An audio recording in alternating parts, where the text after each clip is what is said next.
Hello and welcome back to my channel. I'm Vanessa Cosmo, and in today's video I thought it'd be cool if we did a Thanksgiving look that I am going to wear. I'm going to my in-laws cottage in Muskoka, so I thought for today we would try a new palette from an indie brand I've never tried before. I'm going to give you a how-to tutorial on the full look, and that's pretty much it. I purchased the Nomad Hudson Valley palette right here. Oh my goodness, this looks like the epitome of fall. So let's talk about the Nomad Hudson Valley palette. This is the outer packaging. Now I also purchased their Haunted palette.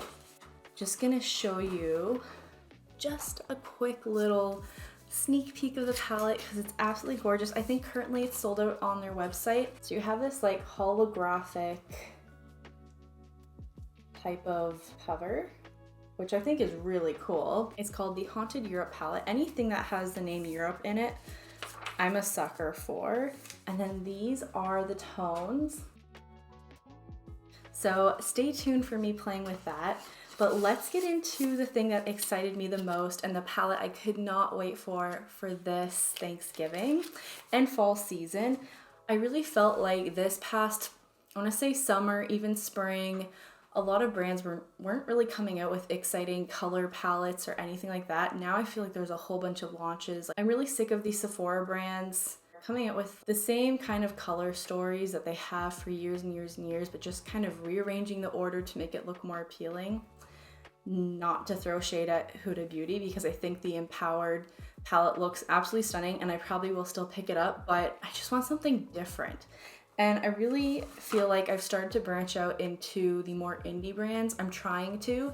Nomad is definitely a first step in the direction.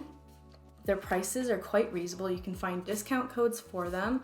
I will link the discount code that I used. I searched for one and I can't recall if it gave me 10 or 20% off, but it was a steal. And honestly, their stuff is much more inspiring. What I like in a palette is recently I feel like more and more palettes have more shimmer shades, metallic shades, and less mattes. Whereas I want to see palettes that have more mattes and less shimmer shades. I always feel like when I use matte shades, I want to use them less because they're so like sparse in a palette that I don't often do all matte looks because I'm trying to save them so I can get more out of them. But when a palette has more mattes, like this one, we've got 12 mattes in here, which is phenomenal. And then your shimmers are right in the center. I think that's just amazing. So this is the palette up close. I'm gonna do a little sweep here. I have not swatched it or touched it. It is absolutely gorgeous. You know what? I should take some pictures of it before I dive into it, but this palette looks amazing. I love that every little shade has stamped a different type of pattern, which is pretty incredible to do. That obviously tells me that the palette pigments in here are a little bit more hard pressed. You could do a whole bunch with this row here. You can do grungy looks here, and then you can totally mix it up with these shades in the center. So if you don't find this palette inspiring, I don't know, like let me know, but I really do. I am so excited to play with this and dive in. I cannot wait to put it all over my face. And I'm so happy that I discovered this brand. So I'm hoping to bring you more indie brand content coming soon. They take longer to ship. I'm definitely diving into that world because I feel like they just have better ratings overall, and they put a lot more time and care into their products because they're reaching a limited amount of people, but they obviously want to continue to grow. And I just feel like the brands that are already at the top and at Sephora, they've kind of stopped trying, in my opinion. I just feel like I want to shift my focus and give some other people attention that don't get as much. Anyways, this has been a crazy rambling intro. Let's dive in. I'm gonna quickly take some pictures of this and then we'll get into the look. If you like more videos like this and you want to see me review and try on and do some how-to tutorials using indie brands, please give this video a big thumbs up and don't forget to subscribe. I'm going to prime my skin using the Merit Great Skin Instant Glow Serum, and I'm just going to rub it together in my hands and then put it on my face.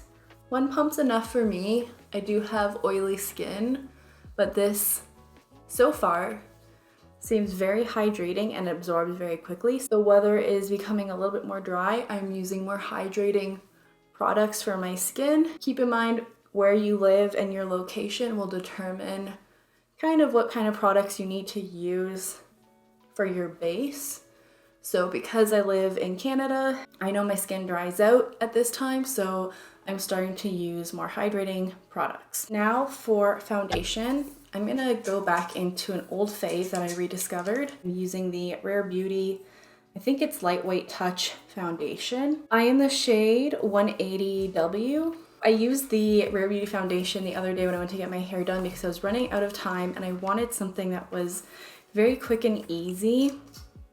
I like that it has a doe foot applicator, which makes it nice if you just want to get it on and then blend, and this blends amazing. Don't forget to shake it before you use it. I'm gonna use my Rare Beauty brush with this. What I like about this one is it has really good coverage, blends out really well, and then lasts quite nicely on my oily skin. This is one of my faves. I don't mention it too often because there's been a million foundations launching this year, but every time I come back to this, I'm like, yes, this is definitely a good one. Now, because I want to do a fall look, I'm going to go on top with the Rare Beauty, I think these are the Liquid Touch highlighters in this shade Flaunt.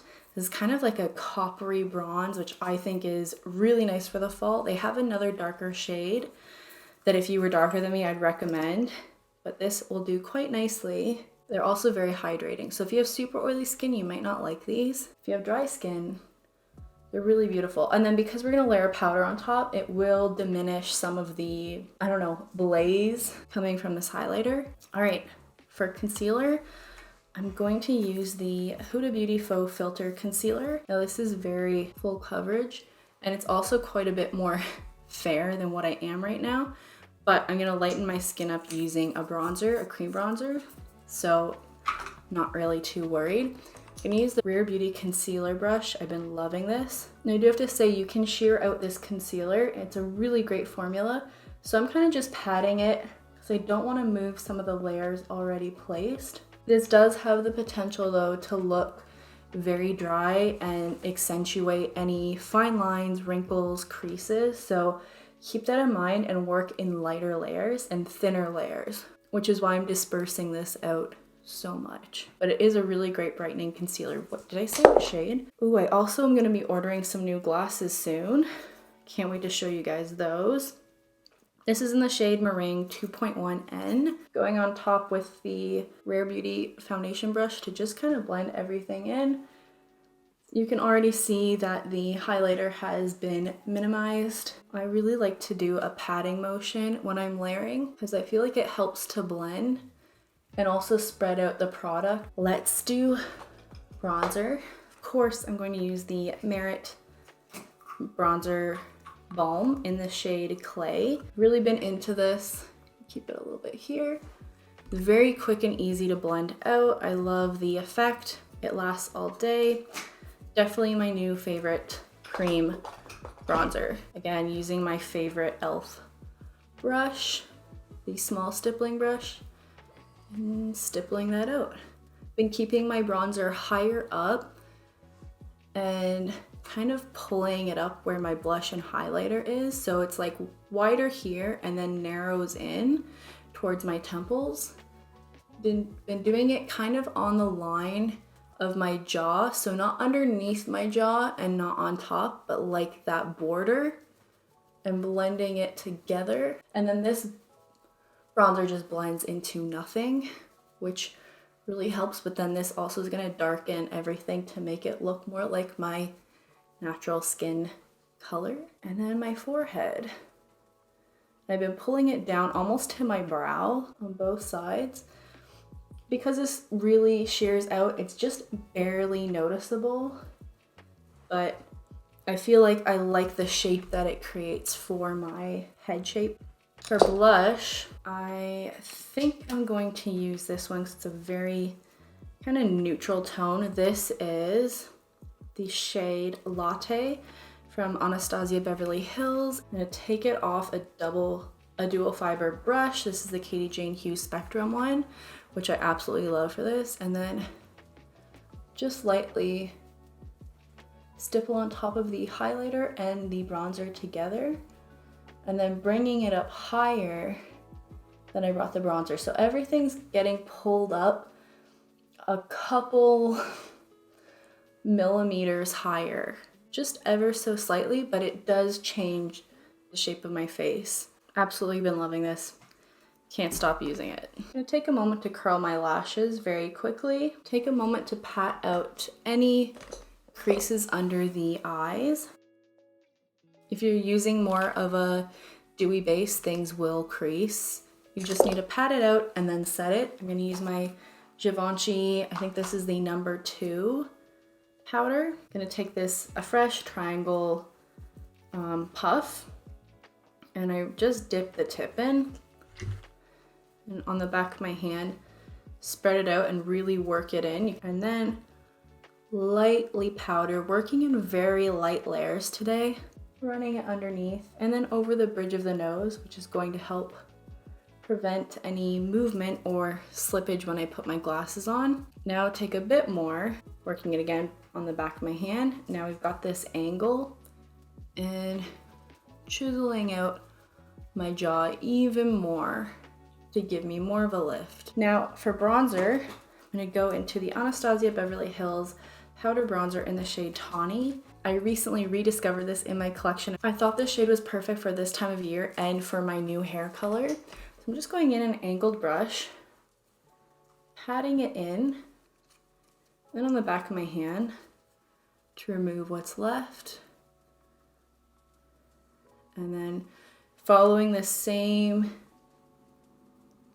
type of placement that I did with the cream and just setting it and locking it in. Now I used a more yellow shade previously with the shade Clay, and then this is a more reddish cool tone shade. So together they're gonna kind of neutralize each other and make a more neutral shade. Now I'm gonna leave blush till we know what kind of eye look we do, whether I wanna go a little bit more cool or a little bit more warm. But for highlighter, again, I rediscovered the LYS pressed highlighter powder in the shade Aim High. It looks really intense in the pan, like it's got a lot of glitter to it, but this shade is the perfect in-between of gold and something rosy, and I can't stop reaching for it for the past week. I'm focusing this in a kind of V shape, so angled here and then angled here. And because this is really finely pressed, there aren't any glitter flakes that I've noticed. It's just a very sheer shine. And it's not too intense, which I like. It looks very similar to the Flaunt shade, but with less of a copper undertone, something more in between a warm and a cool shade, but in a powder form. All right, brows are done. Now for eye primers, I've been switching from my standard Urban Decay primer potion, and I've been using the Laura Mercier Caviar Stick in Vanilla Kiss. I just place it on the eyelid.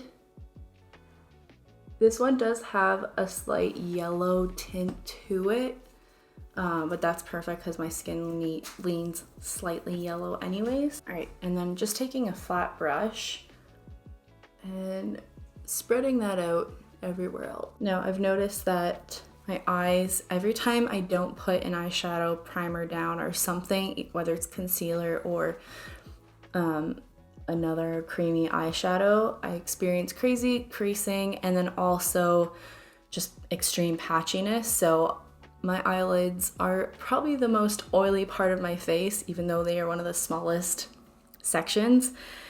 And because of that, I always have to put something down. It does help to intensify the pigments that you're using. It does help prevent creasing. So I'd recommend if you're having issues with your eyeshadow, maybe not blending out as well, you're experiencing patchiness or creasing, try using some kind of eyeshadow primer, whether it's just placing your concealer and then setting it with powder, using an actual eyeshadow primer. There are tons on the market. Almost every brand that has an eyeshadow has an eyeshadow primer at this point.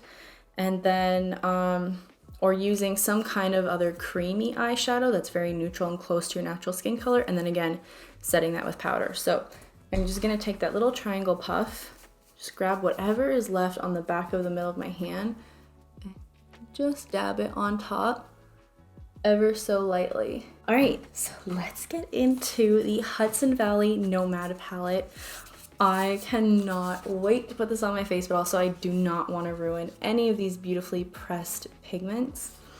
I have never tried their formula before, so I'm not sure what to expect, but I'm thinking we could either go with the colors that kind of match the sweater I'm wearing, or we could do something a little bit more green and complementary. If you know me, you know that I love greens and grungy colors, even though I do wear a lot of warm tones. So I think we're gonna play with this side today, and I'll save this for maybe some shorter tutorials on either Instagram or, dare I say, I'm trying my hand at TikTok. We'll see. I really don't know if I want to say that because, I don't know. I don't watch TikTok, and I just hear so much of people like, don't do it. I'm gonna use the shade Ghost Tour, which is this shade right here, which looks very similar to the cream stick that I just applied. I do also want to say they have a really nice size mirror in here, so you can take this and do your makeup on the go. Now, from just pressing in, it is quite powdery. I don't know if it's this brush, could be, but you can see right here, there's a good amount of kickback. So I will tap my brush off. Just because a shadow is a little bit more powdery doesn't mean that it won't perform well. And again, sometimes it's the brush that you're using that just isn't complementary to the palette. I'm gonna place the color I want all over my lid first. So I'm gonna take Mountain Hike. I will include swatches as well for you, which is this center green right here. Okay, definitely not as powdery. Still gonna tap it off. This is a very olivey shade, very grungy. It does have the potential to look muddy if you mix it improperly, and it does have a warmer yellow undertone, so it's gonna look more complementary with maybe like the Great Pumpkin patch. So I'm gonna keep it just like that, and then on the outer edge here I'm gonna bring it a little bit up. This is just gonna make my lid space look slightly larger than it is. So I smoked it out a bit more, and I can tell you that this shade has the potential, because it's got that slight yellowish to it, to just be one shade that you use all over the lid. But if you use different brushes, you can make it look like you have 2 to 3 different shades. So using a fluffier brush, going in and then putting it around the outer edge will kind of diffuse it and make it look like you've used a softer greeny yellow color. And then if you keep building up the intensity on the inner corner using a more dense packing type of brush, you can make it look deeper, like you've placed like a brown on top. So I feel like this shade, Mountain Hike, is extremely unique. I'm so glad it's the first, well, I guess it's the second one I tried, but the one I was really drawn to because I think it has amazing potential. I'm gonna use something fluffier now, and I'm actually gonna go into the shade Great Pumpkin Patch right here. We're gonna mix cool tones and warm tones today, kind of changing what I initially had in mind. So when you use a fluffier brush with this formula, there is a little bit more powder. I'm trying it with a different brush from a different brand, and I'm still having a little bit more of that powder kick up. So just keep in mind you need to tap it off, blow it off, however you remove that extra powder. Now we're gonna focus this just above. So I like to think that I'm making a halo for that feature color to make that color look a little bit more prominent. This is also going to soften look by using a warmer shade and bring out those yellow tones in the green. This is giving me like matcha meets pumpkin spice vibes, which are my 2 favorite types of drinks from Starbucks. So I am not mad at it. Now, because I am bringing this out so far past my eye shape, I'm gonna have to add some pigment on the bottom to just bring it up and match the top. If you don't want to put any color on the bottom and keep it kind of more clean, just shorten how far you take out your shadows. Sometimes because I have smaller eyes, I tend to overdo it a little bit, in my opinion, but it's fixable. Using that same brush, what I'm gonna do is add a little bit more pigment right on the end, and then I'm gonna run it underneath before I figure out what I'm gonna do next. And I'm just gonna keep blending and diffusing it out because I'm not gonna bring the orange shade below. If you have issues placing shadow underneath your lower lash line, just look up and use light kind of back and forth movements. Do not be rough, do not jam your brush under your eye. This is a very sensitive area, so being delicate in general is probably good practice. We're gonna go into a mixture of Farm to Table, which is this gray dark brown shade, and then mix with Oktoberfest, which is this kind of darker burgundy shade. And then I'm just gonna place that on the other side of this brush right here to deepen up the look. Tapping into Farm to Table and then Oktoberfest here, tapping this off because that is some intense color. And I wanna place this very delicately on the outer third and just kind of bringing it almost to that line where the orange shade was placed, Great Pumpkin Patch. The clean brush, I'm just going to wiggle this area in with the green.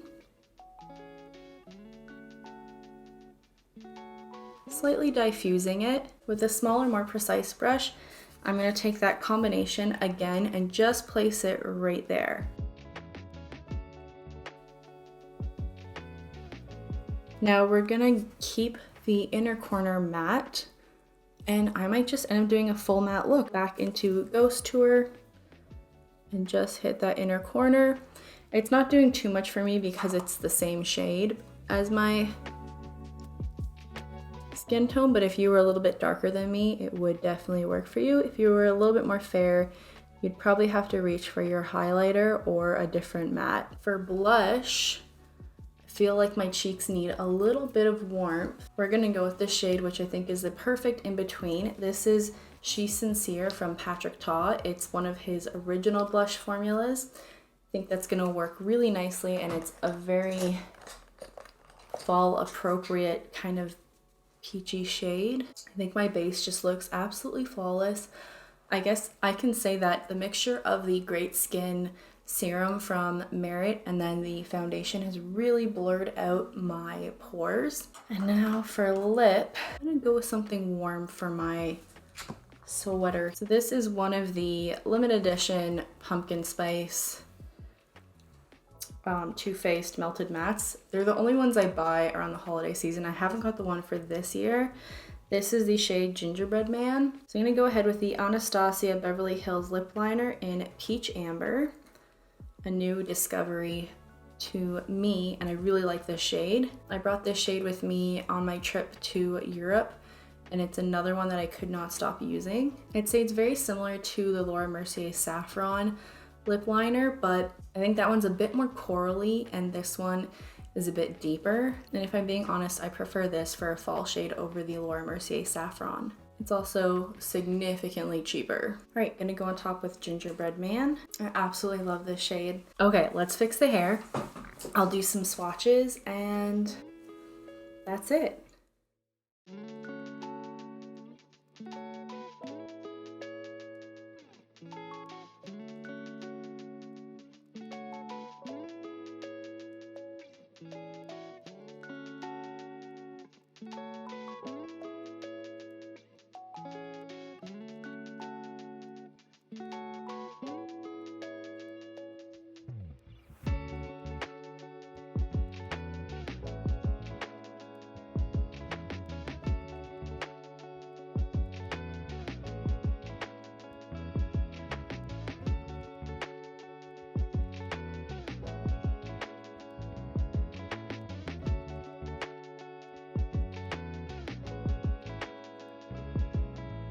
Alright, this is the completed look. I absolutely love it.